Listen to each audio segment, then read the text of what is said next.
Well, well, well. Them dogs put belt to ass in Athens Saturday. Whew, man, what a win. Welcome into the DGD Podcast, folks. I'm Robert. That's my man, Dan over here. Dan, welcome back, man. How you been? I've been good, man. It's been a long time. It has. It's a good week to come back. Oh, is it ever? Is it ever? Guys, we got a loaded show. First things first, if you make sure to like and follow and subscribe, okay? Do us a favor. It's free and it does so much for the show and for this podcast as a whole. So make sure to like, follow, subscribe, rate, and review. With that being said, don't really know where to start because there was a lot of positives here. We'll start with this. Gunnar Stockton, Heisman talk's got to be started up right now. Got to be in full effect. Got to be full effect, right? Listen, he's playing as well as anybody in the country is right now. And, this is something that I had talked about earlier this week is that, Gunnar may not be the right quarterback for every team. He may not be the right quarterback for every system, but he is the right quarterback for this team. And there are so many people who didn't know that would be the case. And I think we're all learning it together, much in the same way that we learned about Stetson Bennett, right? We're learning how much he means to this team and what he's capable of doing. And I think that should elevate him into that Heisman conversation, specifically because he is so valuable to this team. And that's kind of what that award is supposed to be. Yeah, no, he is through this point, right? You're 10 games in. He has done and meant so much to this team. You've got Georgia. Tell the two teams, man. First half, kind of rough defensively, things like that. Offense, he won games. Now you've got Georgia feeling like Georgia football. And, I think after the 35-10 win in Athens Saturday to seal in conference play, I mean, Georgia, to me, just feels like they're clicking on all cylinders. And I think it really drives from Gunnar and his ability to lead the team. This team is built around his identity, in my opinion. Just tough, physical, right? Just never give up. We've seen that throughout the season. So, yeah, we're going to say it here. I think he needs to be in the conversation. Do I say he wins it? No. I don't think he wins it. I think he should be in the conversation, though. That's just my opinion. I mean, I think there's an argument to be made. He's very efficient with the football. He's really turned the ball over, 3 picks on the season? 2, again, very fit and very efficient. So much so that you'd go 24 for 29, throw for about 225. I think he had 258 total yards, 5 total touchdowns. So you're pulling in as many touchdowns as you are in completions. That's efficiency. Just going to leave that there. So with that being said, I think the conversation has to be had when you're talking Heisman. Again, I don't necessarily say he has to win it, but I do think he should be in the conversation. Take the Georgia glasses off. I'm telling you, it's hard to find a quarterback. There's quarterbacks out there, right? Mendoza saying, if you want to put that in there. But Gunnar Stockton is playing at a Heisman caliber clip right now. That's just where I'm going to leave it there. Yeah, I just think the one thing that would hurt him is that this style of offense that they're playing right now doesn't lend itself to somebody who's going to win the Heisman, because we all understand that has turned into a quarterback award and has turned into a stat padding award. Whoever has the best stats is going to win it, which lends itself to a guy like Mendoza who's putting up massive stats. But listen, it just importance to a team. I don't think there's another quarterback in the country that's more important to his team than Gunnar is, and I emphasize more. I think there are guys who are very important to the team for sure, but I don't think you can find a guy who is more important to their team than what Gunnar is to Georgia right now. Yeah, for sure. I think there's multiple losses to be had if you don't have Gunnar Stockton at quarterback. But let's talk about this Texas game. Boy, it was ass whooping.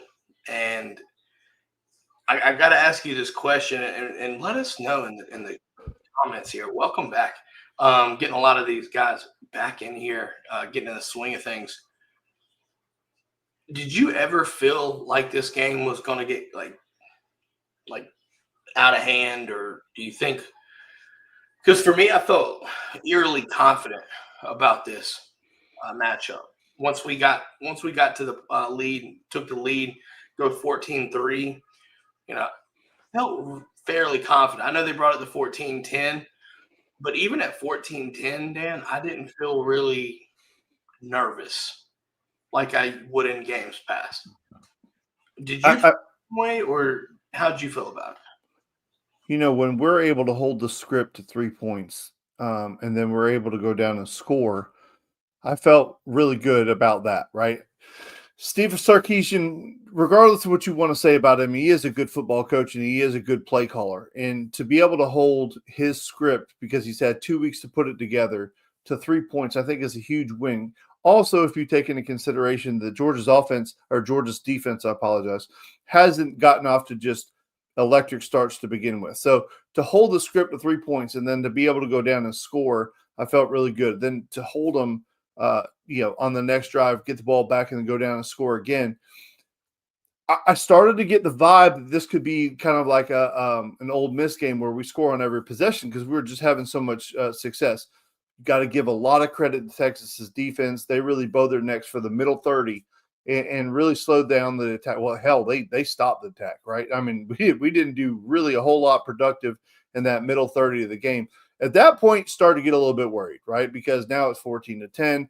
Our offense has been kind of stuck in neutral. So to answer your question in a long-winded type of way, yeah, there was a point in the game where I got a little bit nervous. Like I was pretty confident to begin the game. And then there's that middle 30 right there where you start to get a little bit nervous, like, our offense is stalled out. And I don't want to put it on our defense all night. Thankfully, it didn't come to that. But, yeah, to answer your question, there was a point in the game I got a little bit nervous. Yeah, for me, I think it's because I've seen so many of these games this year where we can kind of get into a lull, but then the defense was kind of, the defense had been playing sluggish to begin the year. So you get behind, and then you're sitting there and you wait for the second half, and now second half adjustments come out, and you look like Dr. Jekyll, Mr. Hyde, and it's just like, okay. So when we got up 14-3, right, you kind of weathered the storm, right? We're used to taking every team's punches, right? You expected Texas to come out and get some punches there. But really, I look at since this bye week, though, I feel like Georgia's had this defensive renaissance, if you will. And it's more, I guess it's more of a consistency, right? A coming to consistency, but it feels different because up until the second bye week, Georgia had 8 sacks on the season. And since in the past couple games, you've had 6. Something changed, right? Something changed. And honestly, I think that's Kirby getting more involved with the defense. But at the same time, right, you have to look at that and say, hey, Georgia's getting after it now, right? You feel good. Guys are coming into their own, right? Ellis Robinson was getting criticized early in the season. Now he's sitting there starting to come in. DeMello Jones, freak, having a great game Saturday. Now you're sitting there, you're looking at the edge rushers, right? Quintavious, Gabe Harris, apparently the worst edge rusher that someone on the internet had ever seen. He gets a sack. Yeah. Don't come to me with that. That's just stupid. But no, so then you also kind of see this emergence of Zayden Walker, like full on emergence, just almost like you just let the leash off and he just went after it. Right. If you look at what he did to that tackle, that's a future first round pick at left tackle for Texas. And he got past him, got the strip sack. That, as a true freshman, that is very promising. If you're a Georgia Bulldog, 100% makes you feel very good about where we are. But again, Quintavious looking like a freak that we know he is, right? Kept Arch Manning in the pocket most of the night, forced forced Arch to beat us from the pocket. And, it helps that receivers drop passes, right? I think I'm not feeling any empathy. Like, I know what it feels like, but I don't feel sorry because no one felt sorry for us last year. Nope. Not a single ounce of sorrow for that. But yeah, so it's just one of those things where, and listen, I do think if the receivers catch, the drives will continue and things could have changed. But that's just the way the game goes, right? Sometimes you drop them and it stalls out. We had to live with it. Now they did too. Overall, though, Dan, this was a coaching masterclass, and Kirby was coaching circles, in my opinion, all around start last Saturday night. Just completely outcoached him in every facet of the game. You saw it too. What are your takeaways from that? I feel like that was just the best coaching performance I've seen all year. Am I wrong, or what did you say? I think where you have to start is the fact that Georgia's a very disciplined football team. Now, listen, there have been times where maybe that discipline has eluded us for a minute or two, but coming into the game, Texas is one of the most penalized teams in the nation, which makes me laugh at all the people who are talking about Texas being penalized. It's like, well, yeah, like the proof of concept is that you're penalized every single game. So why did you think it was going to be different tonight? But I think that's kind of where it starts, is because Georgia didn't shoot themselves in the foot with stupid penalties, and Texas did. And then you extrapolate that out to being able to extend drives. Georgia hasn't brought pressure all the time, all year long. They brought pressure at key moments and really disrupted the rhythm and the flow of the offense. They started to feel confident getting pressure with their front four, and they were able to kind of back off and play a little softer coverage. And that did give them some underneath stuff. But I love watching the chess match of this defensive staff versus any offensive staff, especially when it's a high caliber offensive coordinator type deal where you have Lane Kiffin, who one of the best play callers in football, Sark, one of the best play callers in football offensively, and you have this defensive staff matching wits. Now,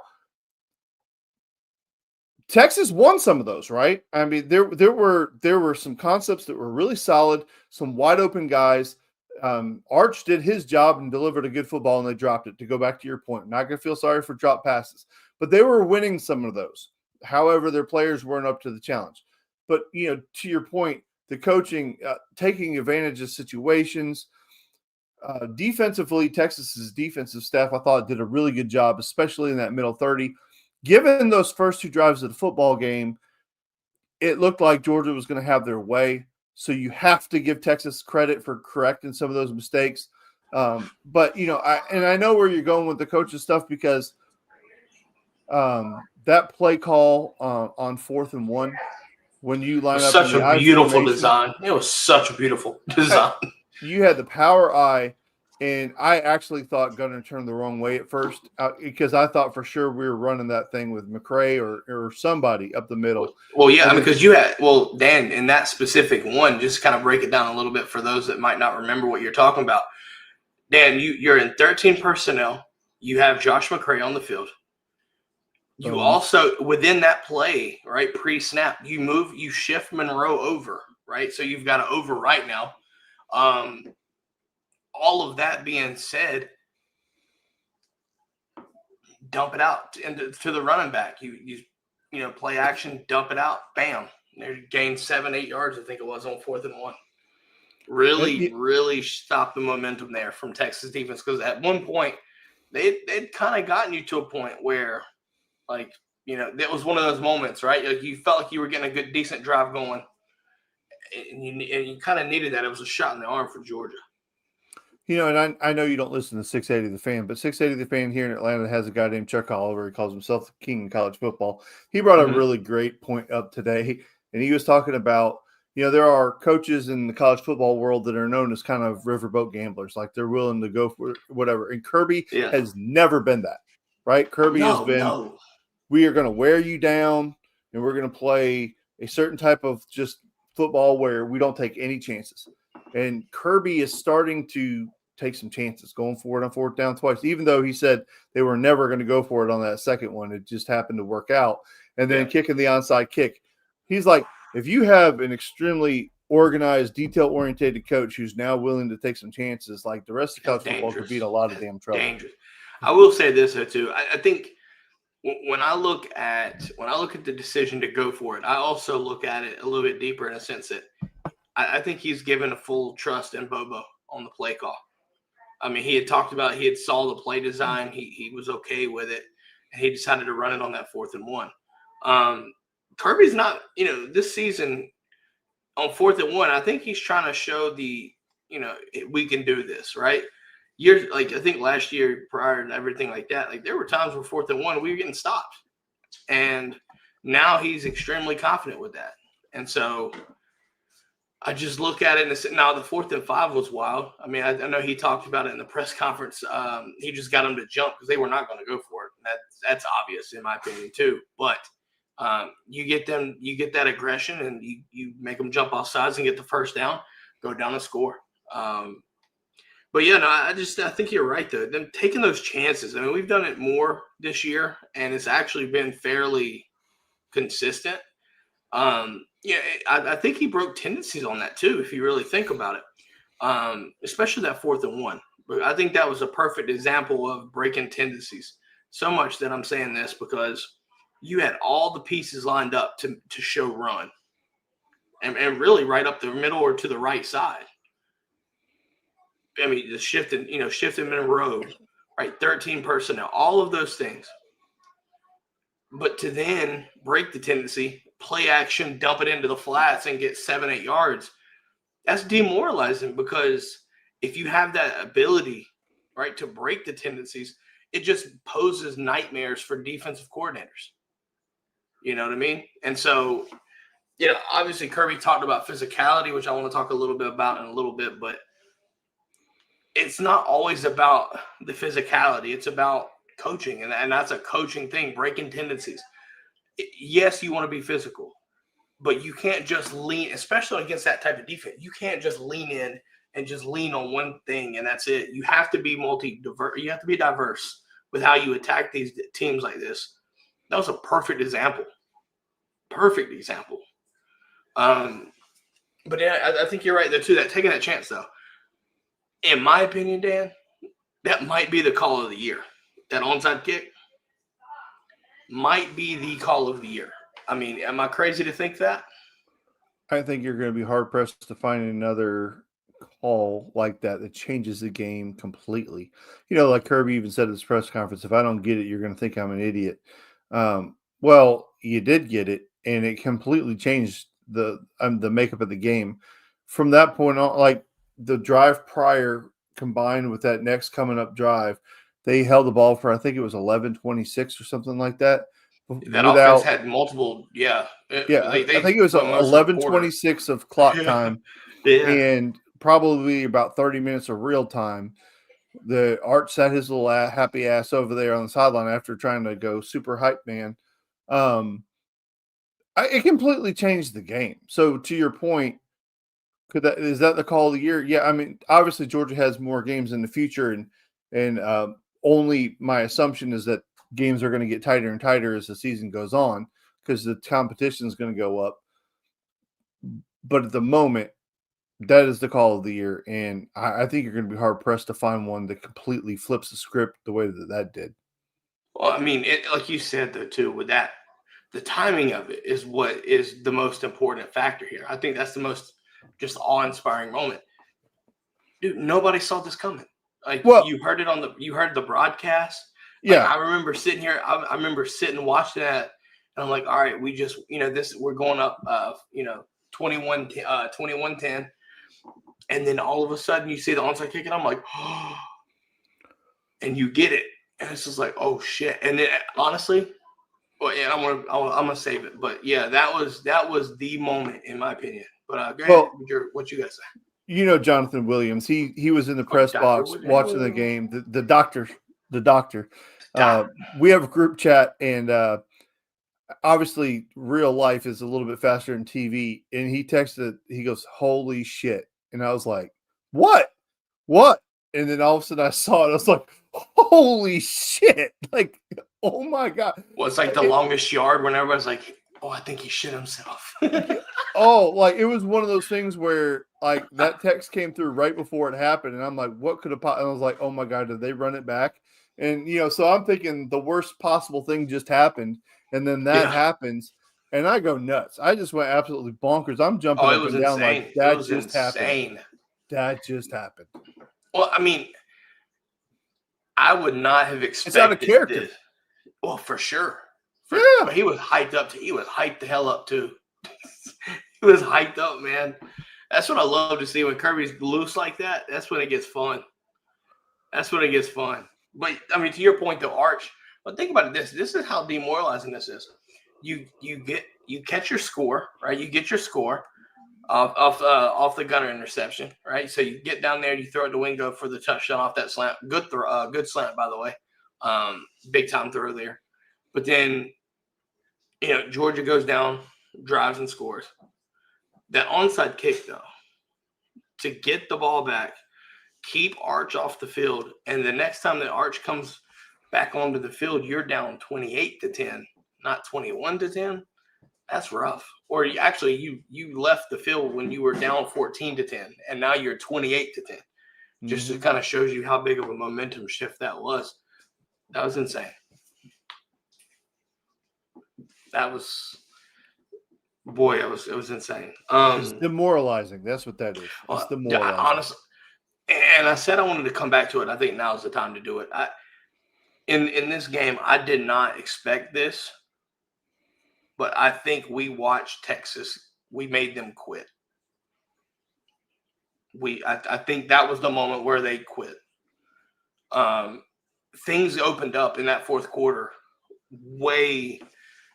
Things were way easier in the fourth quarter, it felt like. And I think that was the inflection point. You sit there, you watch Nate Frazier running hard as shit in the fourth quarter, put Anthony Hill down. I was like, damn. So you sit there, you see that, and then you see Ernest Green catching bodies out wide on the run to get Gunner into the red zone down near the 5. But he just body blow after body blow for 4 quarters. It breaks anybody for the most part. You know what I mean? That's where Kirby's preached about this physicality. And this offensive line is just dealing death blows for 4 quarters, man. If you're an opposing defense, it really makes you question your love for football. Just watching it. It really does. And to emphasize it, Georgia did this against a good football team, and that's I think that's the one thing I'm most disappointed in some of the Georgia fan base watching the comments is they're saying Texas is a trash team and da da da. I'm like, no, like Texas is a good football team. We just made them look bad, but like their defensive line played really good. Their linebackers played really good, and they were really good in the second and third quarter, but we never gave up on the run game, and we just started hammering it. And to your point, the offensive line just started wearing those guys down, and they were playing really good football, but Georgia just kept hammering that wall until it finally cracked. And like you just talking about 2 seconds ago, in the fourth quarter, man, that run game started to get turned up a little bit because like we had just absolutely worn them down. But to say that defensive line didn't play a good football game, I think is disingenuous, and I think it's a shame to say that because I think Texas's defensive line and linebackers really did play well for the majority of the game. Hill and Simmons are freaks, man.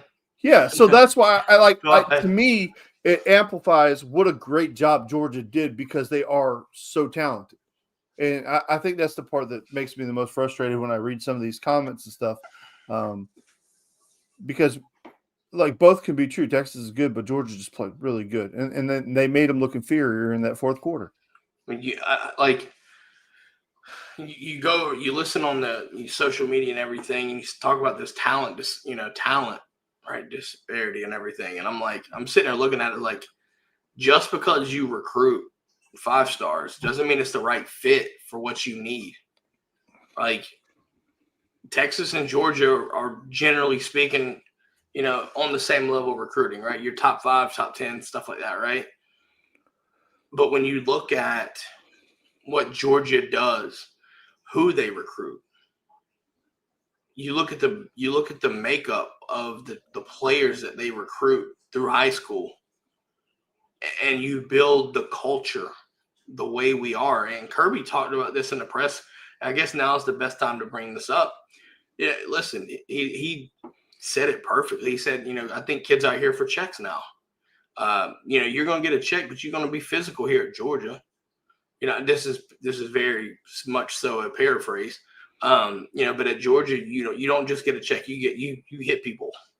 You know what I'm saying? And I'm just looking at that as really a wake up call for the NIL world, right? I think Georgia and Texas have been at these recruiting battles, right? Everybody wants to talk about Justice Terry, right? Him 5-year relationship, going to Texas for money, what everybody says going for money.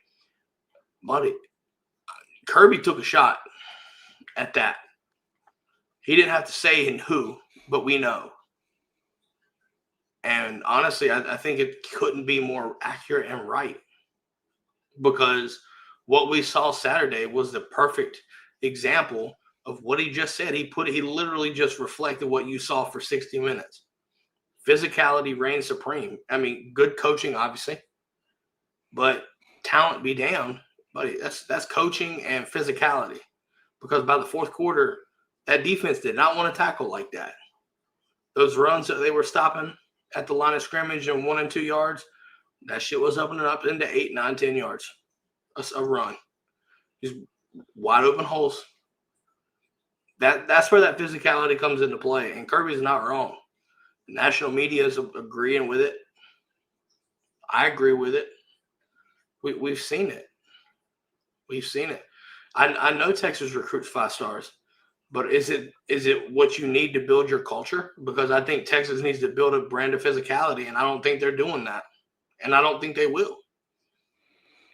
Yeah, I totally forgot about Justice Terry, and then looking him up, 3 solo tackles and 1.5 for 1.5 tackles for loss. I don't know why I can't talk. Good football player, right? It just like you're talking about. It's just a shame that some of these kids are going for the money. Which, I mean, listen, we know what the deal is, and and you don't know exactly who he's talking about when he's talking about soft and all those other things. I don't know that Justice Terry is exactly who he's talking about, but definitely one of those guys that went for the more money. But the one thing that you have to talk about when you talk about recruiting is that Kirby and his staff have done a good job of getting the right guys. And then also when they realize they made a mistake, getting them the hell out of here before they have a chance to be a cancer in the locker room. I thought that was another comment too that Kirby made. Talk about, I forget who it was, maybe a Roddy. I hope I'm right on this. Yeah, Roddy was talking about. Question. Yeah, okay. I know he had talked about kids and transfer and everything, and talked about the physicality and stuff. Kirby's response was a subtle shot, but it sounded so dangerous, and I loved it. He was like, "How do you balance that?" He's like, "We schedule them.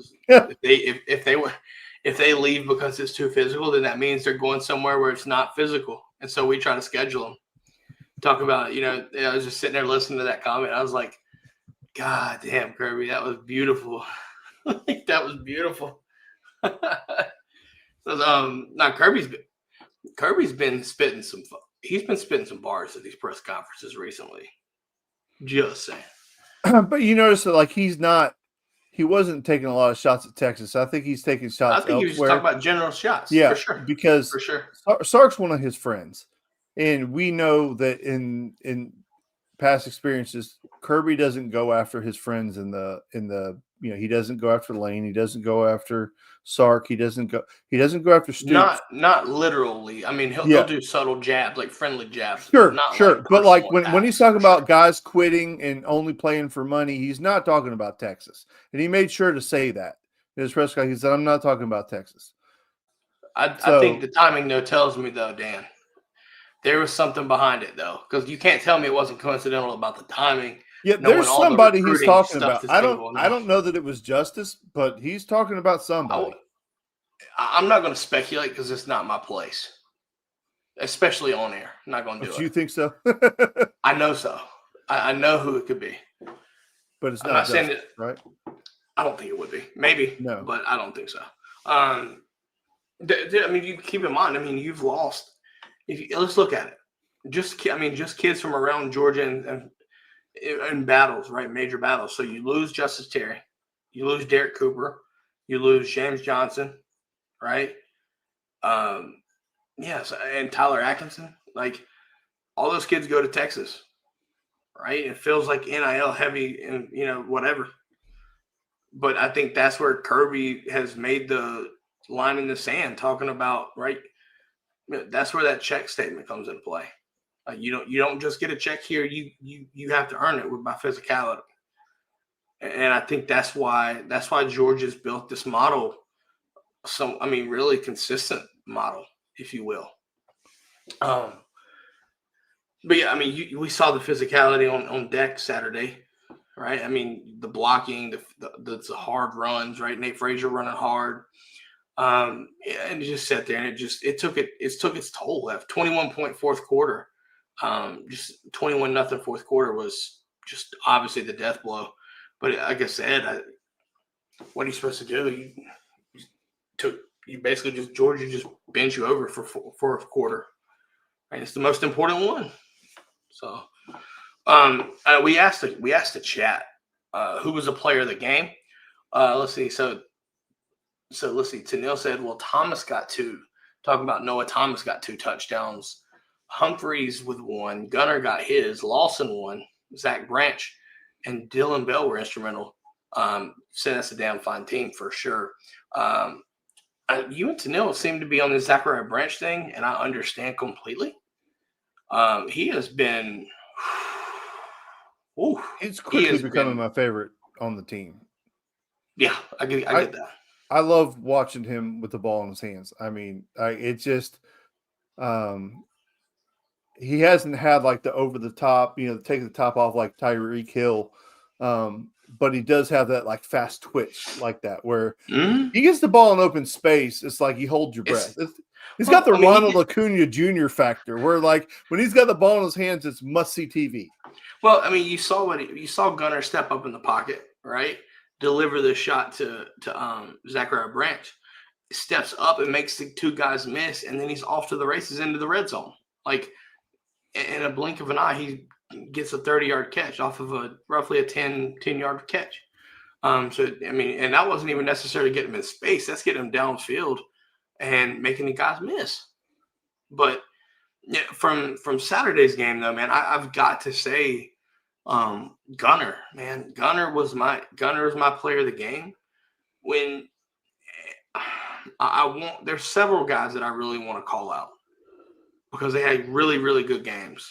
But when you go and you have 5 incompletions and you have 5 total touchdowns and you win by 25, right? Like that's hard for me to not say anything, right?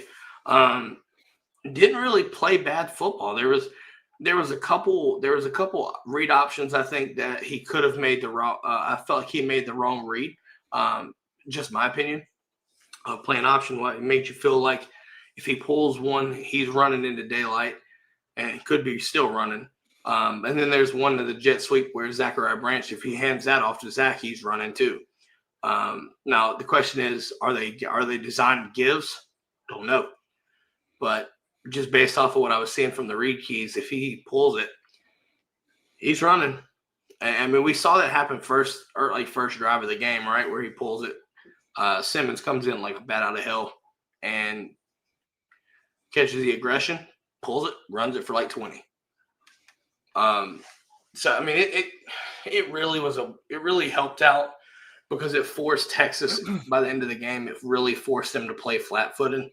And when you have a defense like that slowing down and having to process stuff, that's when everything opens up. I think Gunner offensively has to be the player of the game because he was the orchestrator. He orchestrated that thing to perfection. Even the interception that he threw wasn't a terrible interception. Like I can live with that. Like the guy, taking a shot. That's just a freak play. That was a freak play by Hill. Yeah. A So freak play. But he did a great job of distributing the football, and I can't remember how many it was off the top of my head. So just bear with me 1 second. 1, 2, 3, 4, 5, 6, 7. So he had 7 guys with multiple catches, and then an 8th guy with a catch. So he's spreading the ball out to 8 different guys. 7 of them had multiple catches in the game. That's just using everything at your disposal, and I think that's just like we kind of kicked off the show with. He's just so important to this team, and he's doing such a great job. And I think the relationship between him and Bobo is significant. They know each other extremely well. They've known each other since he was a little kid, and he knows what Gunnar does well. And early in the season, there were instances where we're like, come on, Gunnar, we need you to make that throw. Or are you not seeing it or you don't trust it? And there were some questions around Gunnar. His game has elevated exponentially. And then that the way that they have synced together is just a great team. He's calling everything that Gunnar can run, and Gunnar is running everything that Bobo wants to run to perfection. I think it was probably his best game to date. I'm sure you can go find a game where maybe he had better stats, but I really think with the atmosphere, what this game meant, I think this is his best game. So offense, and all those other guys had great games as well, right? The offensive line had a good game. The running backs had a good Thomas game. with 2 touchdowns. Yeah, listen, big deal. This is not taking anything away from any one of those guys, but I think Gunnar is your offensive MVP, and I don't think it's debatable. I mean, in this instance, I agree. Again, I was really happy to see Noah Thomas get those first 2 touchdowns. But when you talk about Gunnar, though, from this point looking back, it's very unique to me to see this level of growth and development happen right in front of your eyes each week, because the things that he needed to do has been coached, and he's taken it and applied it. I don't think people truly grasp how important the play off the fake truck toss, the pass to Oscar Delp for 23 yards early in the game. I don't think people understand just how important that pass is, and I'll tell you why. Going into the season and really legitimately into the season, he couldn't really layer the football. That's an elite throw because you have to layer it over the defender into the basket for Delp to catch it. That's a big boy throw. That's a next level throw. He wasn't doing that to start the season. Now he's doing that, and it made it look easy. So what he's getting coached, he's taking it and applying it. He stepped the pass to Zachariah Branch. Do you see how he climbed up in the pocket to make that throw? That's development, folks. That's development. He has a tendency to be a gunslinger. We thought that coming out of college or coming out of high school, excuse me. You're seeing him become a pocket, have the pocket presence, but still play dangerous enough to be an option quarterback, right? Being that true dual threat. That's why it's so dangerous. That's what's making this Georgia offense so dangerous. Because if you try to stop our actual running backs, his feet can get you. If you want to try to stop the run game, period, we've got Bobo calling plays that will beat you by design, right? There's a reason why Delp does those flats, those play action into the flats. That shit works. You want to come and try to tackle Gunnar? Right where you're coming from. Boom, Oscar Delp running down the field. Just doing that right there, it presents a problem where I don't think there's many teams in the country that want to see it right now. If Georgia plays this level of football, I think there's 2 schools maybe that would be willing to see it. Just my opinion. And who would those 2 be? I mean, I'm looking at Ohio State. I Agree. think Ohio State wants us.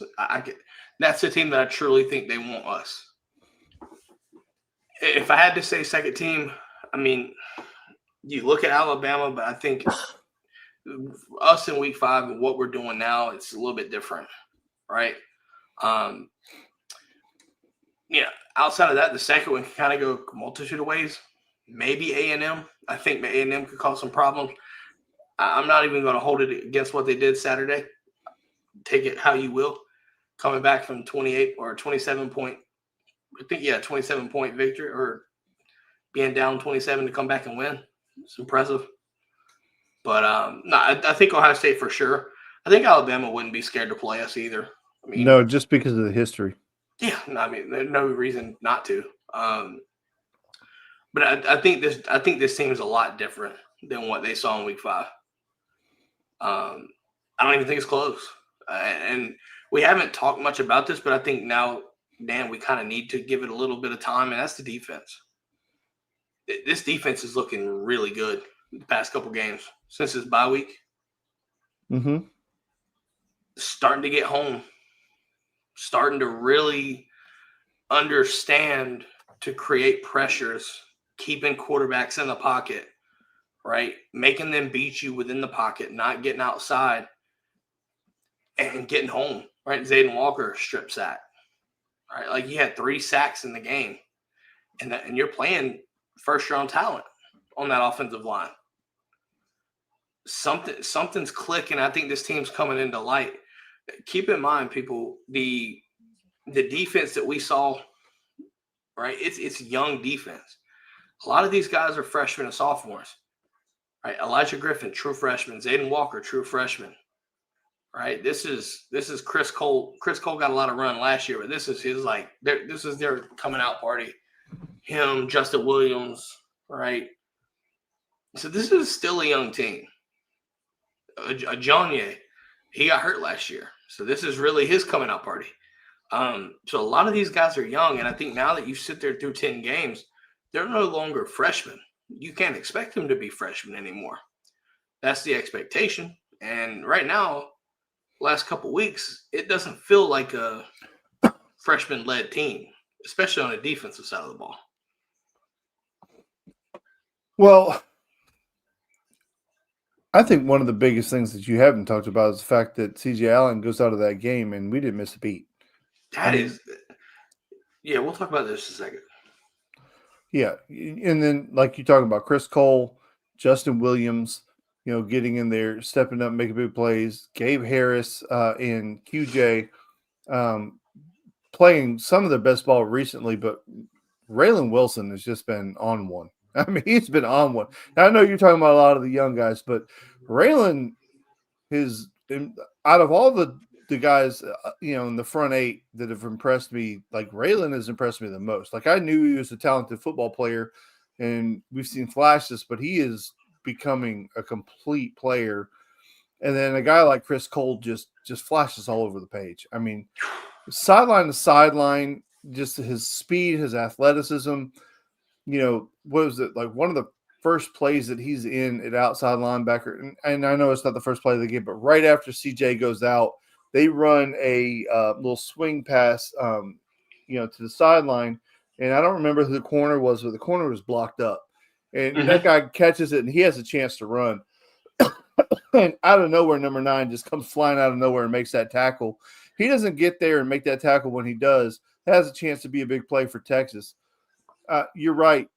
Guys are flying to the ball. It's almost like, to me, this is just my interpretation of it. We had a defense coordinator in high school who talked about when you think you're slow, we don't want you to think when you play defense, we want you to play fast. So we want to get the thinking out of the way now. And to me, that's the way I kind of see this defense, is that there was a lot of thinking early. Oh, there was a lot of processing for sure.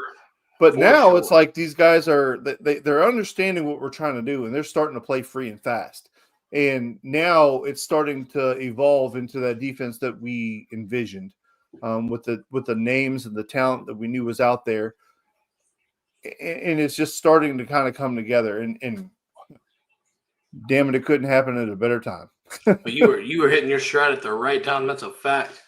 I look at it this way too, man. There was a sequence. I'm trying to remember. The time in the game, but it was third down, and they throw. Well, so you have the RPO kind of thing, right? So Quintavious just gets straight upfield, gets vertical immediately, and it really forces Arch to get rid of the ball faster. So as soon as they go through the little the RPO aspect of it, Quintavious is right there at Arch, throws to the tight end, but at the same time, CJ Allen's already there. So as soon as the tight end catches the ball, he's down for like a loss of 2 or 3. To me, just watching that right there just shows you how well they've kind of learned and understand the defense now. They were prepared for this game. They were absolutely prepared for what Texas was going to do. And I think that was kind of one of those that showed you just how prepared they were. And then the breakdowns in the back end aren't happening. I mean, the communication is a lot better. Guys are in the right position, and the breakdowns that we saw early in the season aren't happening anymore, which is really nice to see.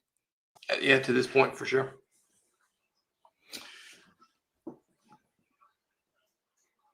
I thought you were about to say something. No, I'm good. You know what? We've talked about the edge play and everything, and I was really happy to see us get after it. But I can't sit here and say I can't talk about this defense and not talk about DeMello Jones and the fact that my man made some money Saturday night, because he was flying across the field too. He was physical. He was setting the outside. He was setting the boundary, right? Setting the edge on the boundary, forcing plays back in, making plays in space while being blocked, tripping up Wingo there on that little bubble route, right? Plays like that is what's going to separate you and get you ready for the next level. You have to make plays like that against Texas. If we see that consistently, that's just gonna get crazy. My man had a WWE tackle on the perimeter. That just set the tone. If you really think about it, that also set the tone physically. Oh yeah. That's a tone setter, man. That's a tone setter. You got DB's dump trucking you like that, you're in for a long night. But Wingo's not like heavy, but when you upend somebody like that, Tanel said that they don't just make money, they hit people. That's a fact. They made money by hitting folks. Fact. That's a fact too. That's a fact. I just look at it this way though too. Just overall, Georgia ends the conference play, right? So now we go to Charlotte. We face Charlotte, go to Atlanta, right? Play Georgia Tech. And then we kind of wait and see what happens with the SEC title game. Wait and see what happens with the playoffs. Obviously, Bama loses Saturday, so we're looking to be the 4 seed. But honestly, it's going to be crazy to talk about that for a second, because there's a chance we might not even make the SEC title game. There's a very good chance we don't. And if that happens, everybody's excited, partially a little bit excited. You don't have to play an extra game where you're going to beat yourself up, right? However, in that scenario, Georgia will play a game on November 29th. They will not play another game until January 31st? No, December 31st. Yeah, December 31st. If they were to maintain the first shown bye. Right. That's a long ass time without playing football. Well, see, this is the part of the show that kind of gets interesting, because you're looking at outside factors. If we don't make it to the SEC title game, if we don't make it and Texas Tech wins and say they stay at 5 and win out and then win that Big 12, is there a chance that they jump us for being a champion while we didn't get to play?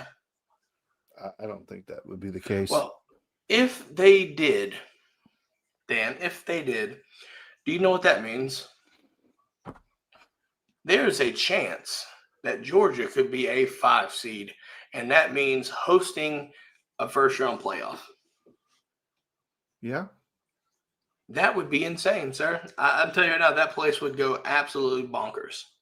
So I think the way that it sets up right now is Georgia would be the 4 seed, and the 5-6 play, and then the winner of that we would have to play the winner of that game. But if it was a flip flop, then we would have to play like Memphis or one of those teams in the first round. Well, I think what would happen is you would look at playing the 5 and 12, right? Yeah. No, excuse me. You would play the 5-12 game if you were the 5, and then I think you would probably end up playing the 1 seed. No, you play the 4. The 4 seed. Excuse me, the 4 seed. Sorry. And then if you won that, then you play the 1 seed. That's right. Yeah. Well, just kind of remember that. But I know the bracketology is going. Listen, tomorrow's going to be wild. It will. We don't know what to expect. Well, they've already got it out. No, the committee doesn't have it out, but On3 put one out, and I think that's exactly what it's going to look like. It is very possible. I think we just need it more official, right? I think we need the official tag to it. But no, either way, Georgia's done with conference play. Overall, in conference play, right? You can't be mad about a 7-1 slate. I know it sucked that we lost to Alabama, but I'm never going to complain about a 1-loss conference slate. No, can't do it. Pretty much everybody was saying we were going to be 8-4 this year anyway. So told them to suck that dog. Yeah, you ain't gonna say it. I ain't gonna finish it. You know what I'm talking about. But no, I mean, when I look at it though, right? Georgia's locked into the playoffs. I don't see. You would have to have a cataclysmic just meltdown to not make it. We'd have to lose to Charlotte to not make the playoffs. And Georgia Tech. But looking at that right there, man, I'm just excited because I just get this, and obviously we can do this because we're fans, we're not the team. But I'm looking ahead, man. I'm kind of interested to see where we land and what the draw is. Really. Well, even before that, I'm looking forward to that Tech game. Tech was looking good earlier in the year. They have looked like dog shit the last 2 games. I don't know what the reason for that is, though. I have no idea. You know Buster Faulkner is going to have something ready for us. Yeah. You just get that feeling.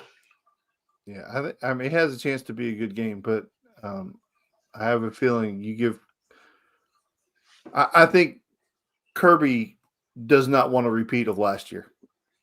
No. I think quite possibly there was a little bit of looking ahead in that game. Well, there was also a different team, different chemistry on that team. Sure, I think this year's team feels so different. Not saying it can't happen by any means, right? But this team's makeup and physical, like just the blue collar feel to this team. I know that might sound crazy, but I just don't see that happening. I think this team's take you to deep waters every week and just see what happens. I mean, we've done that. I mean, really, outside of Alabama was the only one that we didn't really make others tap out. But that was also early, and we were not playing basketball at that point. I mean, agreed. It is what it is. You're right. But to watch this team kind of grow up throughout the season and really come into their own, you just want to keep the consistency now at this point. The other part that has to be mentioned is Georgia only lost to Alabama by 3. I mean, people make it like we got blown out by Alabama. Bro, we lost that game by 3 points, and we were not playing good football. Because it felt worse because you couldn't stop them. It felt right. That bad. Mm-hmm. People also forget we ran for over 200 and still lost. It was just bonkers. But neither here nor there. We're not here to talk about Alabama right now. But yeah, no, you're right though. This is a national championship caliber team. I don't know if I could confidently say that at the beginning of the season, though, Dan. To be honest, I wasn't confident if I were to try to say that. I think you would have been wrong to say that. To be honest, I mean, you're not wrong. This team has evolved. This team has grown up. This team has matured. It's clicking. Like you can see these gears clicking. Yeah, like you can see it. Any final thoughts, Dan, on this game?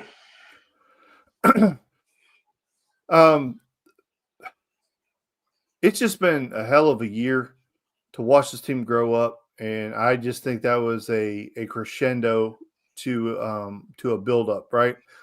Texas in the building for the first time in program history. Night game looked beautiful. I mean, absolutely looked beautiful, especially on television with the little light up bracelets. I think that was a great touch. You got to give a lot of credit to Josh Brooks and his staff and the facility staff and all the people involved that work day in and day out to make those types of things happen. They had a vision. They executed it to give an outstanding environment for an outstanding game. Georgia, the players did their job on the field, but that support staff did their job. And that was just – that's as good as it gets, man, for a college football regular season football game. Yep. That's just as good as it gets all the way around from start to finish. I mean, you had celebrities galore in Athens Saturday. And then the performance really just solidified the fan, like you said, the fan output. I mean, just listening from the TV copy, that place was rocking. You could hear it. Now, I can only imagine what it was like. I can only imagine what it would have been like in person. But no, I think the fans have done their part, right? They've made Sanford really a hard place to play, I think, at night with this type of game. Yeah, it's going to get interesting. Especially don't let us get a first round home game for the playoffs. Holy shit. We think any game that I can put my head around, I think it gets surpassed if you host a first round playoff game. I don't care what the time is. No, if it's the team like Memphis coming in here, it's not going to be that rowdy. You don't think so? The first time ever hosting a playoff game? You don't think it would? The opponent matters, man. It does. Texas matters. I get that. I was also looking at the skill of the game. Well, sure, okay, that's a thing, but also the opponent matters. Now, listen, if it's a first round game against somebody like Indiana or something, I mean, I don't guess that could happen. No. I was just trying to think outside the box. I mean, you could have like Oregon. If it was Oregon in the first round, oh shit, that place would be bonkers. Oh my god. Yes, if something like that were to happen, you're 100% right. The atmosphere would just be blown to smithereens. You wouldn't send your kids to that game. No, but if it's like Virginia or Memphis or Tulane or somebody like that, it's not going to be as crazy as the Texas game. It's still going to get crazy. It's going to get crazy. It just wouldn't be the same. No, fair. I mean, there is layers to it, but I think the magnitude of a first ever home playoff game would be insane. Regardless of the opponent, it would get even better for a team like that. I think you're right. Now, like I said, this team finished off conference play 7-1. You couldn't have asked for a better way to end conference play. Now you look ahead. You got Charlotte. You got Georgia Tech in the bins. Then you kind of just wait it out and see what happens from there. Looking at the playoffs and maybe the SEC title game. It's crazy to think, man. We're already 12 weeks in. No, don't wish these games away, man. They go by so fast. Try to tell people that, man. It had too many heart attacks this season, but it is what it is. Thanks everybody for tuning in on the live show. To Neil, Ryan, I saw Brad Pitt, the most famous troll, the Twitter account right there, or YouTube account, excuse me. So shout out to everybody for tuning in. That's all we've got for this one, folks. Just remember, 35-10. Don't let a Texas fan tell you anything. Okay, just don't do it. Just don't do it. Their house, our house, neutral site, don't matter. Just saying, don't matter. With that being said, make sure to like, follow, subscribe, rate us, review us. Dan, where can people follow you if they want to find you, man? It's Dan Kiley 3 on X, and that's it pretty much. And then we do a podcast on Sundays and Wednesdays It's the Top Dog Talk podcast with Harrison Reno and Kirby. And so yeah, Harry. So yeah, check us out. And I appreciate you having me on. Oh, no doubt, man. But that's all we've got for tonight's show. Make sure to tune in. Like I said, like, follow, subscribe, rate us, review us. It's free and it's good for everybody involved. With that being said, have a great night, morning, good evening, wherever you're listening. Have a good one. Dogs on top. It was belt to ass. Don't forget it. Go Dogs. Go Dogs.